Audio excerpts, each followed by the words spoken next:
இத்தனை வருஷம் நம்ம சினிமாவில் இருக்கோமா, ஒரு 40 ஆண்டு காலம் சினிமாவில் இருக்குமா, திரையுலகத்தில் இருக்கோமா.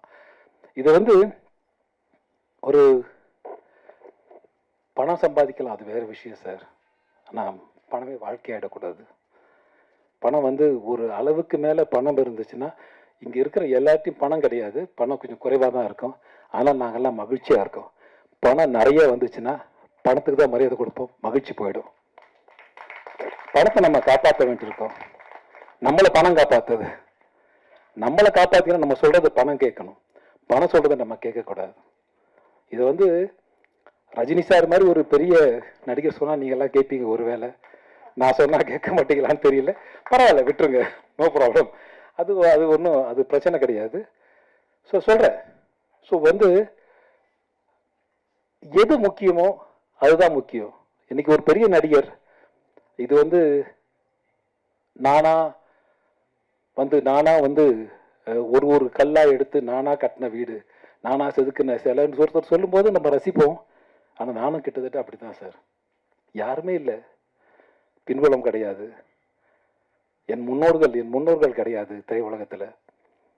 நான், ஆர்கே செல்வமணி, இந்த பக்கம் உதயகுமார், எல்லாருமே வந்து போராடி வந்தவங்க தான். போராட்டம், ஒரு மிகப்பெரிய போராட்டம் இருக்கும். இது வந்து என் முன்னோர்கள் கிடையாது. நான் வந்து செத்து சுண்ணமாயிருக்கேன் சின்ன வயசுல. நடிக்கும்போது ஒரு பெரிய பயம் இருக்கும். இப்பெல்லாம் தீபாவளிக்கு ஊருக்கு போவாங்க எல்லாரும். நான்லாம் லாஸ்ட் மினிட்ல வண்டி ஏறி ஊருக்கு போய் தலையை காமிச்சு நைட்டோட இருட்டில் கிளம்பி வந்துடுவேன். ஏன்னா அச்ச உணர்வு, படித்து முடிச்சிட்டோம், திரைப்பட கல்லூரியில் மாணவன் ஆகிட்டோம், அடுத்து நம்ம என்ன பண்ண போகிறோம் அப்படின்ற ஒரு பயங்கர பயம் ஒன்று இருக்கும். என்னை விட அதிகமாக நேசித்தவர் என்னுடைய தகப்பனார். எப்படின்னு கேட்டிங்கன்னா, ஒரு சின்ன விஷயம் சொல்லி முடிச்சிடுறேன். நான் பார்த்திபன் சார் ஷூட்டிங்கில் இருக்கேன், இந்த வாகினி ஸ்டுடியோவில். நைட்டு வந்து லேட் ஆகும் சார்னு சொல்கிறாங்க. நான் பரவாயில்லன்னு விட்டுட்டேன். பரவாயில்ல சார், எவ்வளோ நேரம் ஆகும், ஒரு 10:30 11 o'clock ஆகிடும் சார். சரி பரவாயில்ல, 11:30 ஆனாலும் பரவாயில்ல. ஒரு நாள் திடீர்னு வந்து ஒரு அசிஸ்டன்ட் வந்து, சார் உங்களுக்கு முடிஞ்சுது சார் அப்படின்றார். முடிஞ்சுது அப்படின்னு 8:30 மணி இருக்கும், 9 மணி இருக்கும்.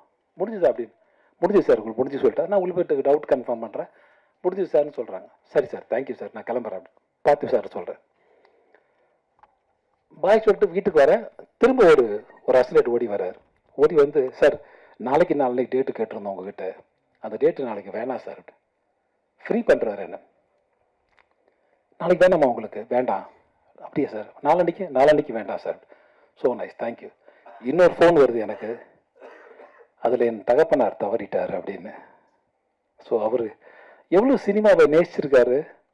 அவருடைய சாவுக்கு நான் போகணுன்றதுக்காக எனக்கு 2 hours முன்னாடியே என்னை வந்து சினிமாவிலேருந்து என்னை வந்து ரிலீவ் பண்ணிவிட்டு 2 daysக்கு அவர் டெட் பாடி கூட இருக்கணுன்றதுக்காக 2 daysக்கு எனக்கு ஷூட்டிங்கே என்னை விட்டுட்டு, என்னை விட அதிகமாக நேசித்தவர் என்னுடைய தகப்பனார் என்று எனக்கு தெரிகிறது. என்னை விட அதிகமாக நேசித்தவர் எங்கள் அப்பா. இவன் இருந்தால் இந்த இந்த திரையுலகம் நன்றாக, நான் இன்றைக்கு நடிகராக நிற்கிறேன் என்று சொன்னால் அதற்கு அவரும் ஒரு காரணம். இதெல்லாம் வந்து அன்றைக்கி நைட் பௌர்ணமி தான். அந்த பௌர்ணமி விழா நடக்குது, இந்த பாமக விழா நடக்குது. அந்த விழாக்கு நான் போயிட்டுருக்கேன். அந்த விழா தாண்டி தான் மகாபலிபுரம் வழியாக இந்த பக்கம் போனால் ஈஸியாக போயிடலாம். ஸோ நான் வீட்டுக்கு போய் தான் கிளம்பி போகிறேன். அப்போ எங்கள் தகப்பனாரோட டெட் பாடியை பார்க்குறேன். பார்த்துட்டு நான் சொன்ன ஒரே விஷயம், உங்கள் கூட இருக்குன்றதுக்காக ஷூட்டிங்கெல்லாம் எனக்கு ஃப்ரீ பண்ணிங்களாப்பா அப்படின்னு கேட்டேன் என் தகப்பனார்கிட்ட.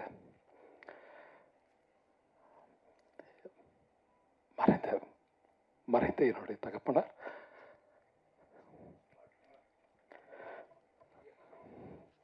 தேங்க்யூ அப்பா.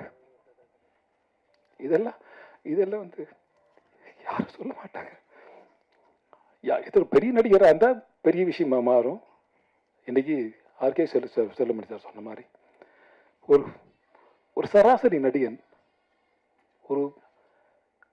இன்னைக்கு எங்களை முடிவு பண்ணுறது, என்ன முடிவு பண்ணுறது, குறிப்பாக சொல்லலாம், எனக்கு போட்டியே இல்லைன்னு நினைக்கிறீங்க நீங்கள்.